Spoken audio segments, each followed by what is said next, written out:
Rick Jean. All right. Well, Rick. Well, thanks. I'm happy to be here. I've done a lot of overseas tours for the troops. And even though I'm not in the military, I learned a lot about it by doing these tours. The main thing that I learned is that you should never go out drinking with the Marines. Even the small ones.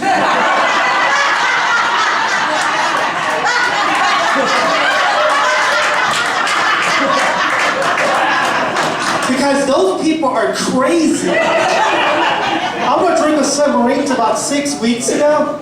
I'd have to be honest, I am still drunk.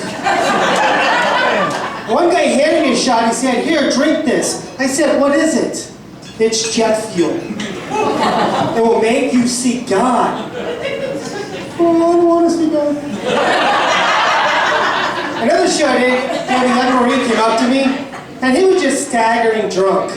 And as he wobbled over, he said, "Dude, I am so wasted right now that I can literally piss tequila."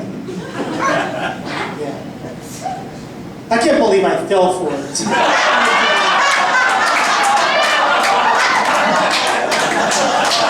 It tasted nothing like tequila.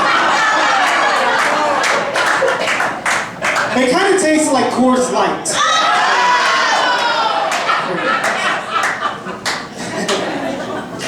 They have this rule on airplanes that limit the amount of liquid you can bring on board, right? And a lot of people are upset about that. And I was at first. But then I remember that I have a bunch of cans of old paint and used motor oil that I can't get rid of. So I take all that shit to the airport. "What do you mean I can't bring my hazardous waste on board?" "Oh, you'll take it? Sweet. Sweet. I'll be back next week because I'm due for an oil change." I went surfing recently on the internet, and I read an article that said that men who are married live longer than men who are divorced. Have you heard that? Yeah. Married men live longer than divorced men. And you know who wrote that, don't you? It was obviously written by some married woman who was afraid her husband was going to leave her. She was like, "No, don't go. Don't you know that married men live longer?" To which she responded with something like, "Well, that's okay, because I'd rather be dead than continue to live with you." I know, what a dick, right? And even though he said it, he really didn't mean it. See, he was just lashing out. Because earlier that evening, they got into an argument after he had told her that he was going to do comedy for the 8th night in a row. Which completely ruined her plans to go into Costco or car. I don't know, I wasn't listening. That's not the point.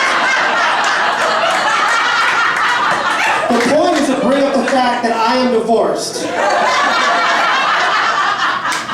And I'm probably going to be dead soon.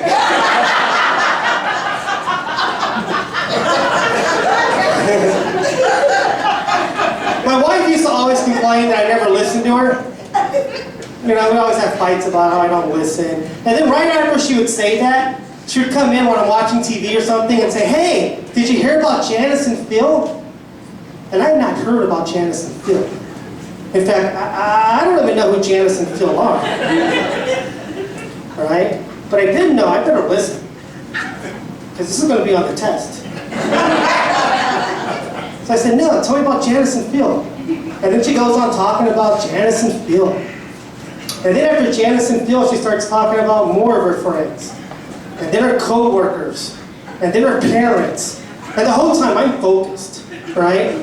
I'm like paying attention like I've never paid attention before, because we had just had a fight about this, right? So I'm right there. I'm like a college student on Adderall right before the final. I don't know what's going to be on the test, so I just assume everything is going to be on the test. And then after like 30 minutes, she says, "Well, I better go. Rick has been staring at me. I think he's hungry." And then I realized She wasn't even talking to me. She was just on her hands-free cell phone. Yeah, I listened to my wife for no reason. I wasted a listen. Because there's nothing worse than listening to your wife when you don't have to. And I asked her, I said, why do you do that? Why do you talk on your hands-free cell phone even though your hands are free? And she said, because the radiation from my cell phone might give me brain cancer. You guys heard that? Yeah. The radiation from my cell phone might give you cancer. But what did it give you if you have cancer? Yeah, they give you radiation. So I say if the radiation from your cell phone gives you cancer, just keep on talking. You have the solution right there in your hand. My ex told me that she was doing a 3-day walk for breast cancer. I said, I don't think that's how you get it.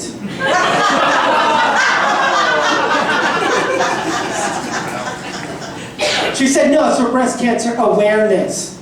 I said, oh, breast cancer awareness. It's 2019.